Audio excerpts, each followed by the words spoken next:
Welcome in, everybody. You are watching and listening to the Line Movers College Football Podcast, week number 4. Welcome into the boys. With me tonight, Ian Robbins and our special favorite guest, the Tutor. Welcome in, boys.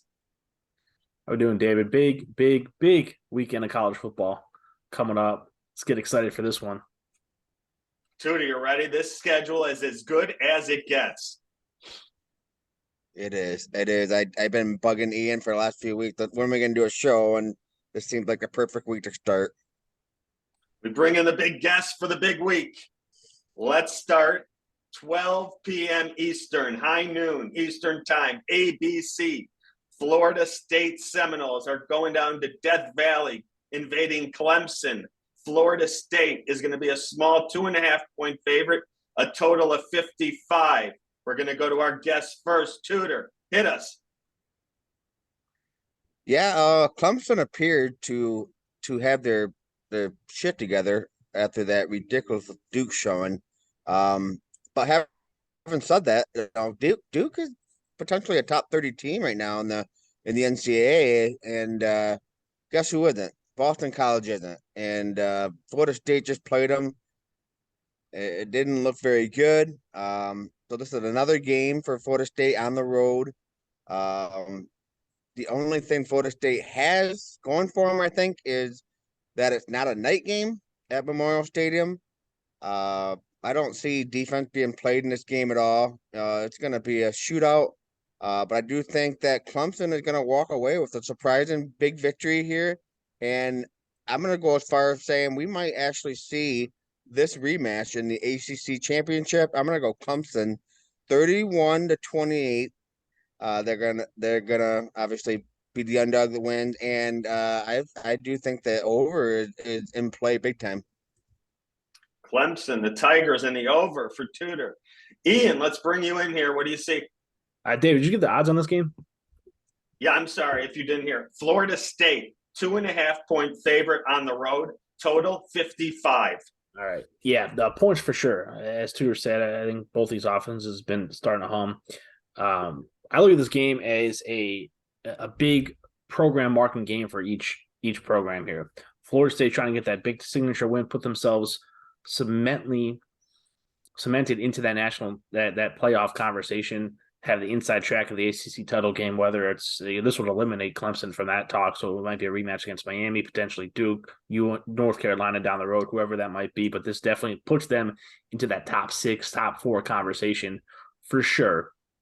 Clemson now, I think this is a make or break week for them. They lose this game, things may spiral. This might be kind of the last show for Dabo, just not embracing the new wave of college football, the transfer portal. If they can't get over this hump, if they lose at home as a home underdog to the team that's up and coming, I don't know if they can actually really pick this back up. If they win, they're back. They're back in the map. Their goals are still far ahead of them. They could win out. They could still maybe make a push for the playoffs, depending how the Pac-12 eats itself up later on this year. But this is a huge game for both sides, for both programs, big picture-wise. Now focus on the game itself. Top-end talent, I think for once it's going to go to Florida State. You're talking about Trey Benson, NFL running back, Johnny Wilson, Keon Coleman, both NFL receivers, Jordan Travis. His health is the big deal. How healthy is he? He took some shots. He got beat up a little bit against Boston College. They had that 21-point lead, and then they sleptwalk a little bit. They were up in the Northeast. They were ready. They were looking ahead towards Clemson. So how is Jordan Travis? If he's not able to run as much as he is, you'll see that early on. Then this game might take a turn. Florida State's front 4, Clemson's front 4, both very talented. Who's going to get the better of it? I think Florida State can give Cade Klubnik some problems. I think Jordan Travis has the experience, a little bit more experience, and more talent, especially on the outside with Wilson and with Coleman and Benson up the middle to get it done offensively and outscore them. I think Florida State makes enough big plays at the end. I think their arrow's going up. Clemson's arrow's going down. I like Florida State in a tight one. I do like points as well. 34-28, Florida State on the road, getting themselves into that playoff picture. Great stuff. Really good. Let's move out west. 3:30 Eastern, ABC. Colorado, Dion, and the boys head to Quacktown, the Ducks, in Oregon, in Eugene. Oregon, a huge 21-point favorite, 70.5 on the total. One game, a little note here, Travis Hunter, Colorado's all-world Heisman hope. He's a wide receiver. He plays defensive back. He is a stud. It's hard not to root for this kid. Will not be available for Dion.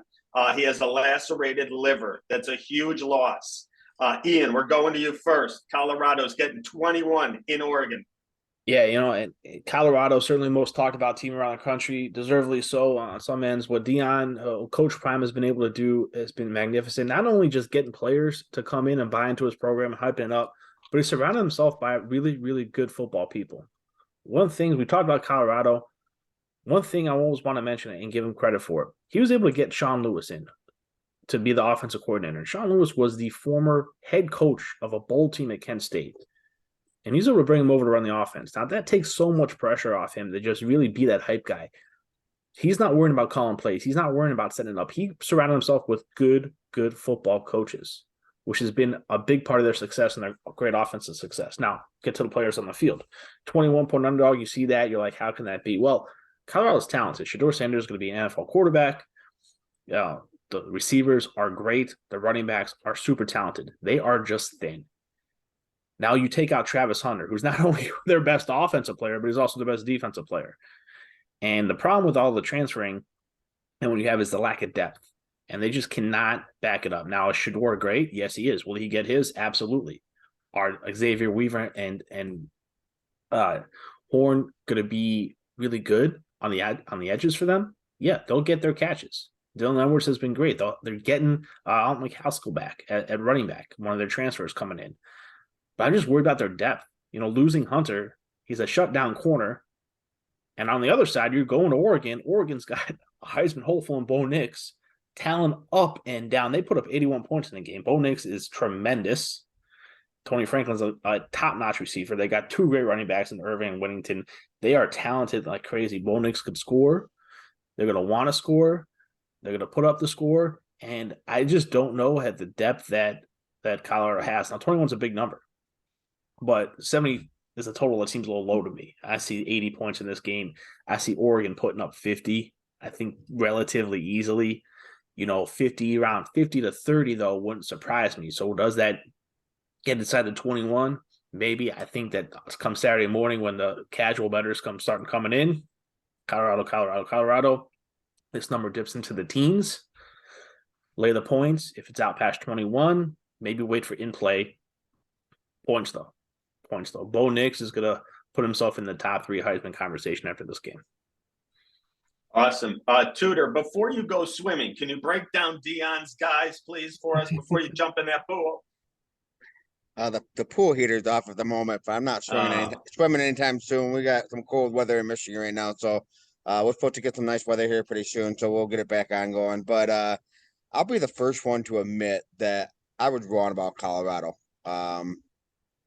I said maybe 3 wins this year, 2, if they were lucky. I did consider they would going to lose to TCU and Nebraska. I severely didn't realize that TCU had lost a lot of players, key players. So, and then Nebraska's not good. So I just don't know how good Colorado is.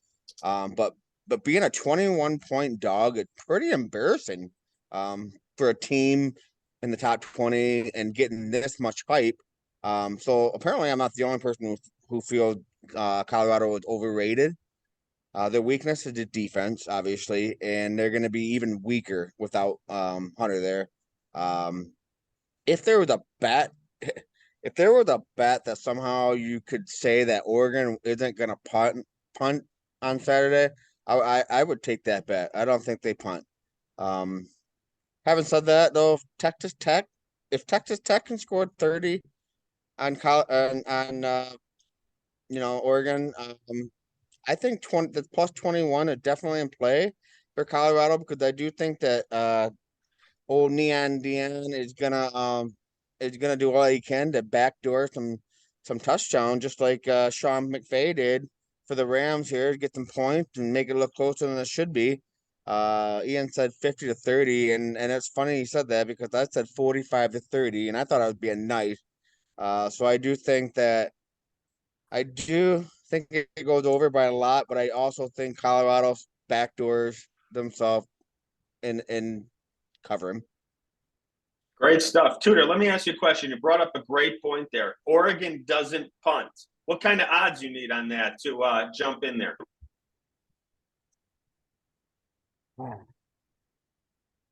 Plus 750. I like it. That's an interesting way to play the game. I like that a lot.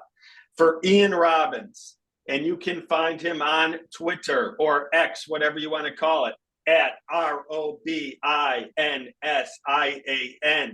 Find the Tutor, all his great games. Jump on in at DK Sleepers on Twitter. For David Dorman, Ian Robbins, and the Tutor, go find all our great work at the Line Movers Network. Thanks for joining us. Enjoy the great games, guys.